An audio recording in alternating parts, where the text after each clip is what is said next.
Donc, je me suis présenté tout à l'heure, hein, Julien Potier. Comme j'ai dit, je suis encore freelance aujourd'hui depuis 2010.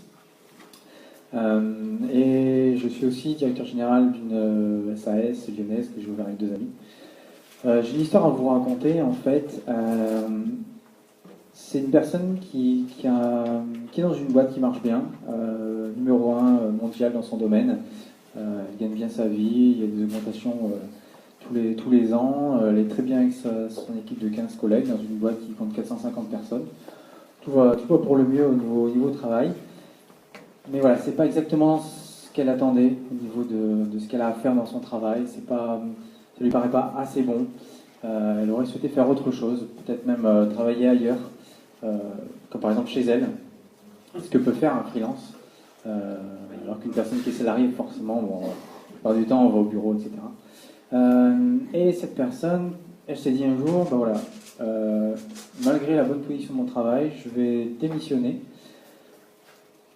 déménager, repartir avec un statut freelance au lieu de salarié, donc avec le risque qu'on connaît quand on commence freelance, hein, c'est un petit peu caduc, on ne sait pas trop ce que ça peut donner. Et aujourd'hui, cette personne, elle est ici en train de vous parler, parce que j'ai fait le pas de passer de salarié à freelance en 2010. J'ai fait un an de freelance tout en étant encore salarié, pour essayer de voir un peu comment ça pouvait fonctionner. Et pourquoi je vous raconte ça en fait? Parce qu'on est tous des freelances, on peut tous le devenir.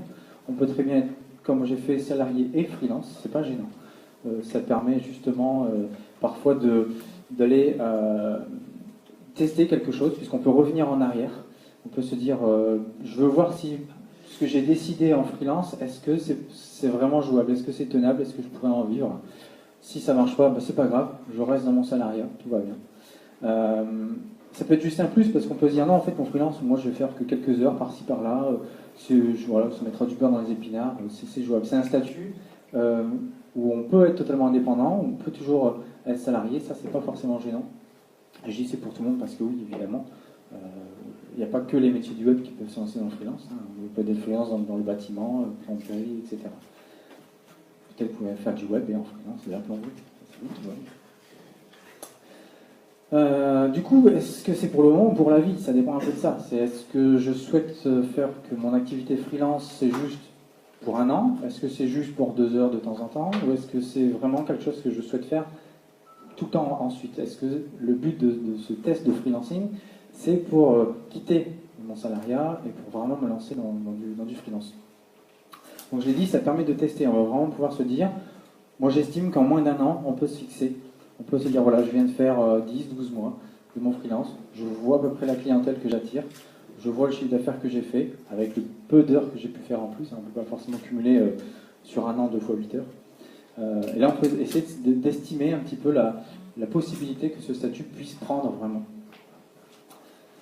Ce que je vous déconseille de faire, c'est tout de suite démissionner et commencer, sans avoir d'abord testé. Ça, c'est assez risqué quand même, de se dire je démissionne, vous vous lancez dans votre freelance sans avoir testé.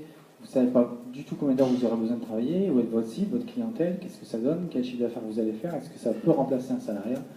C'est bien de vouloir travailler chez soi, etc. Mais démissionner tout de suite pour commencer, c'est ce que je vous recommande pas du tout. C'est justement ce que je n'ai pas fait.